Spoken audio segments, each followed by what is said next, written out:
নমস্কার। এখন দেখাচ্ছি শীর্ষাসন। আগের দিন দেখিয়েছিলাম সাউন্ডলেস অবস্থা হয়ে গেছে, কারণ ফেসবুক থেকে ইউটিউবে দিয়েছিলাম, ওই জন্যে সাউন্ডলেস হয়ে গেছে।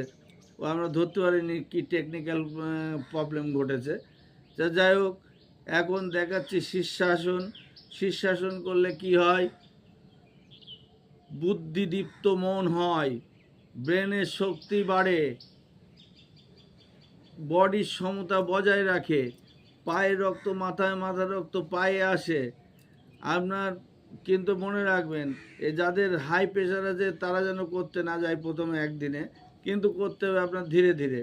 আর দেয়াল ধরে করবেন প্রথম প্রথম, নাইলে কিন্তু পরিস্থিতির শিকার হবেন, ঘাড় মাড় ভেঙে যাবে বুড়ো বয়সে। তা আমার 60 বছর বয়স, আমরা প্র্যাকটিস করি বলে পারি। তা দেখুন, হাই প্রেশারে করা যায় না।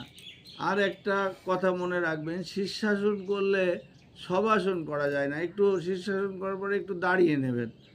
তা প্রত্যেক দিন যদি আপনারা 3 থেকে 5 মিনিট শীর্ষাসন করতে পারেন, তাহলে মাথা ভরা চুল, আমার মতন অবস্থা হবে না। আমি অনেক বয়সে শিখেছি, কিন্তু বারবার বলি।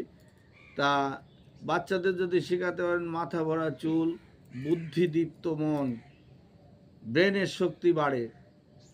তা এটা প্রত্যেক দিন করতে হবে আপনাকে, সকালে রাত্রে। আপনার বাচ্চাদের শেখাবেন, আপনি আর না করতে গেলেও হবে, কিন্তু আপনার বাচ্চাদের, প্রত্যেক বাচ্চাদের শেখাবেন।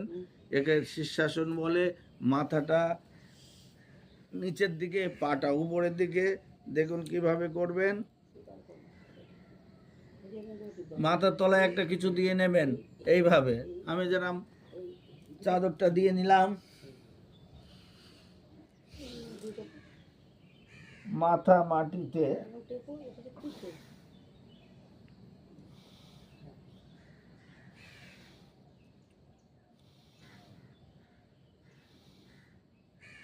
দেখুন এইভাবে মাথাটা উপরে তুলতে হবে। আবার এইখানে শীর্ষাসন করে আমি পদ্মাসন করব। দেখুন,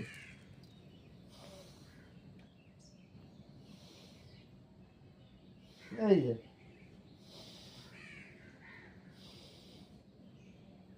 জোরে জোরে শ্বাস, এইভাবে করতে হয় প্রত্যেক দিন। তা